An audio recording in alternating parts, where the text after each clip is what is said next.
Welcome to Spelling Bee Ninja.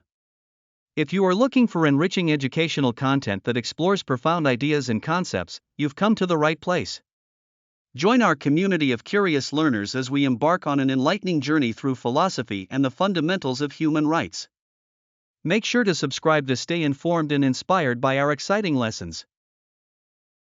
Today, we will delve into a powerful subject: human rights, focusing on freedom, dignity, and equality. These rights are not merely privileges but fundamental entitlements that belong to every individual by virtue of being human. Imagine living in a world where everyone is guaranteed certain liberties and dignities simply because they exist.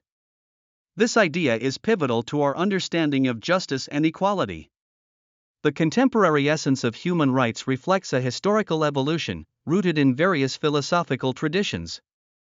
At its core, the concept of human rights asserts the inherent dignity and worth of every person, a reminder that no one is less deserving of respect and opportunity based on their background or beliefs. The idea of human rights emerged against a backdrop of conflicts and political upheaval, notably after the atrocities of World War II. The United Nations recognized the necessity of universal rights and adopted the Universal Declaration of Human Rights in 1948.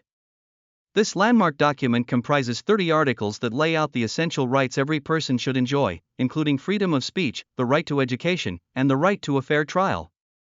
It signifies a monumental shift towards codifying humanitarian standards worldwide. To understand the philosophical foundation of human rights, we trace back to the Enlightenment period, which produced thinkers such as John Locke. Locke argued for natural rights, suggesting that every individual possesses unalienable rights to life, liberty, and property that exist independently of governmental systems. His influential ideas played a crucial role in shaping important documents like the United States Declaration of Independence and the French Declaration of the Rights of Man and Citizen, both of which proclaimed that governments are instituted to protect these rights and could be overthrown if they failed to do so. These foundational beliefs underpin modern democratic society, steering the establishment of international human rights law. Turning our attention to the specifics outlined in the Universal Declaration of Human Rights, we find that, although it is not legally binding, it has inspired over 80 international treaties and conventions. Often referred to as the Magna Carta of Humanity, it articulates important civil and political rights as well as economic, social, and cultural rights. Civil and political rights are designed to safeguard individuals from government abuse and empower them to participate in public life. These include the right to vote, freedom of speech, freedom of religion, and the right to a fair trial. They are sometimes known as first-generation rights because they were among the earliest to receive recognition and protection. In contrast, economic, social, and cultural rights emerge later and focus on ensuring individuals can live with dignity and participate fully in society.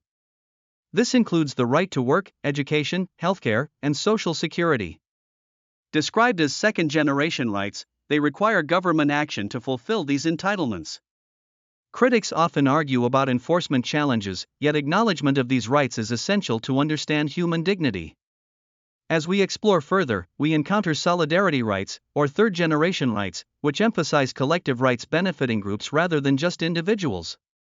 These rights, which include the right to development, a healthy environment, and peace, emerged in response to global challenges such as poverty and environmental crises. While they remain less defined and occasionally controversial, advocates argue for their necessity in confronting collective issues that transcend individual rights.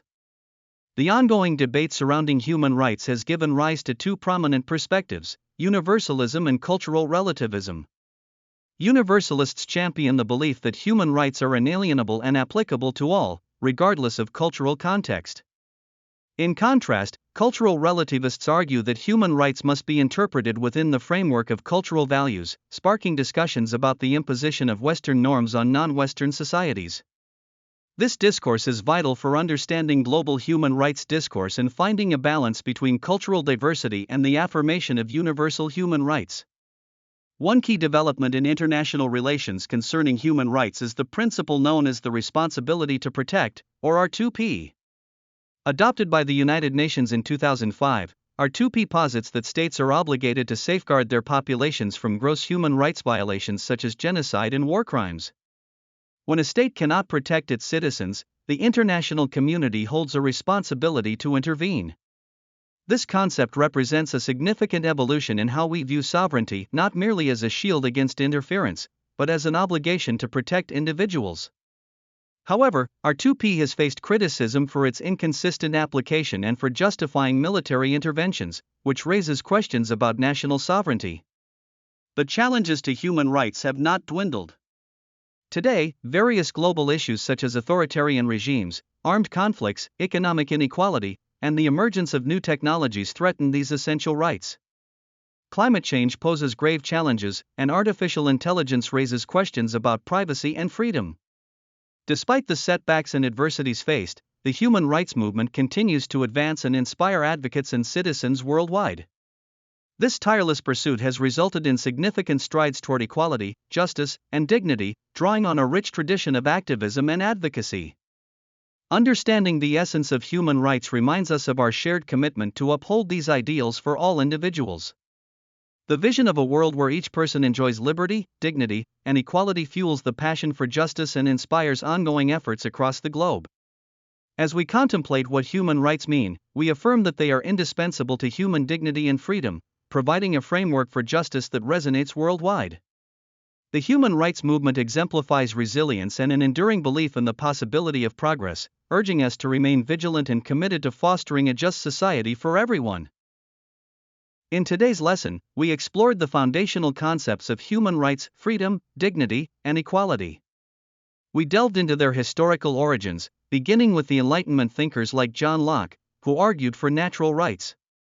We also examined the significance of the Universal Declaration of Human Rights and its impact worldwide.